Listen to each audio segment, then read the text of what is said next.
Baruch Hashem was zeiche to return back to Eretz Yisrael, to the Kollel.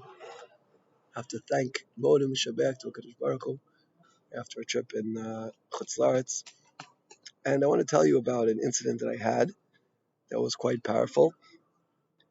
I had to fly from New York to Chicago, and it was Wednesday, right after January 1st, January 3rd, I believe it was.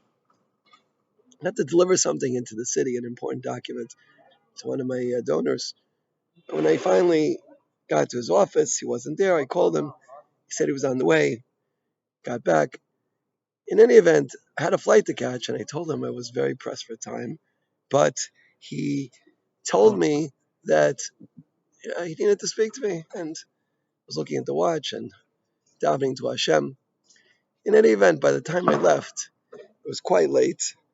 And added to that was the fact that since it was so close to January 1st, the city was packed, and the traffic was packed, and everything was very complicated. We weren't moving. And I realized the chances of making this flight were extremely small, according to Teva. But then I remembered the Ramban says that in the end of Parshas Bo, which is coming up soon, that a person doesn't have a portion in Toras Moshiach until he believes that everything in the world runs above Teva, above nature. So I started saying Ein Od Milvado once, twice, 100 times, 200 times, over and over again.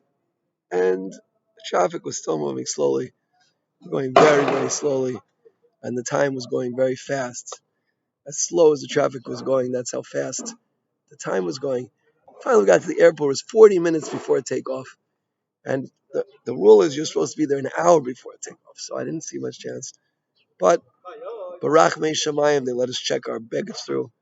Except they said you can only check through curbside checking if you have a credit card, and we only had an Israeli credit card. Okay, they don't take it. Sorry. Found someone, one of our Indian brethren, was willing to pay for us credit card. We gave them the money. They let us through, but there's almost no time left, and the line for security is very, very long, and we're begging them to let us go ahead, and falling on deaf ears. Ein Od Milvado again and again, 1,000 times, 1,200 times, over and over again. And at this point, I felt a great serenity. And I felt whatever happens, whether we make the flight or we don't make the flight, I feel so close to HaKadosh Baruch Hu. In any event, we finally got through, and it was 4 minutes before the gate closed. And I remember my old days of training for the Olympics. I could run quite far in 4 minutes, so I put on my sprinting shoes and just took off. And finally, as they were closing the door, we got to the gate and they let us in. And it gave me a big chizuk, this experience, to realize the great power that lies in Ein Od Milvado. And the idea is like this. How does it work? How does it work that you say some words, Ein Od Milvado? And the truth is, I said the whole pasuk, Ad Teres Ladas. You showed us to understand, Ki Hashem hu Elokim, that Hashem, the merciful one, Elokim, and judgment is the same thing.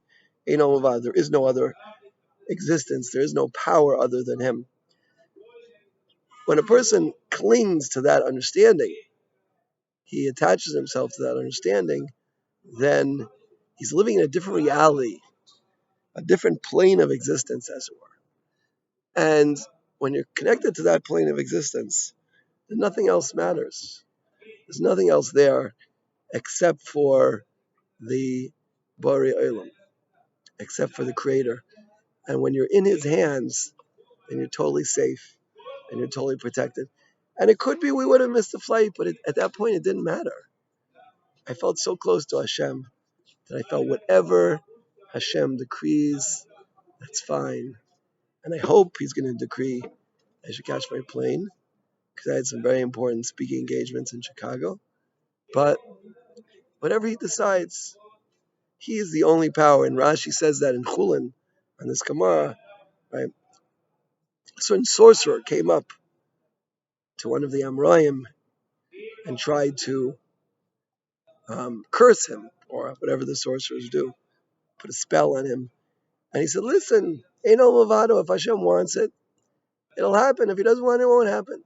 So I'm not scared the slightest, not even this much, nothing. And this is the belief that a Jew is supposed to pound into his heart, like this, deep, deep, to get in. Hashem should help us to be successful in achieving this clarity. Not only when we're going to miss a flight, but at all times, we should have 100% clarity that Hashem is the only power in the world. Ain't Milvado. There's nothing else. Nothing in the world can stop us unless it's Hashem's will that it should be so. And the more we cling to that understanding, the more we can attach our minds to that complete clarity, the more we will be recipients of His kindness and His infinite power. Amen. Kain. Tiyeh. Yitzchak.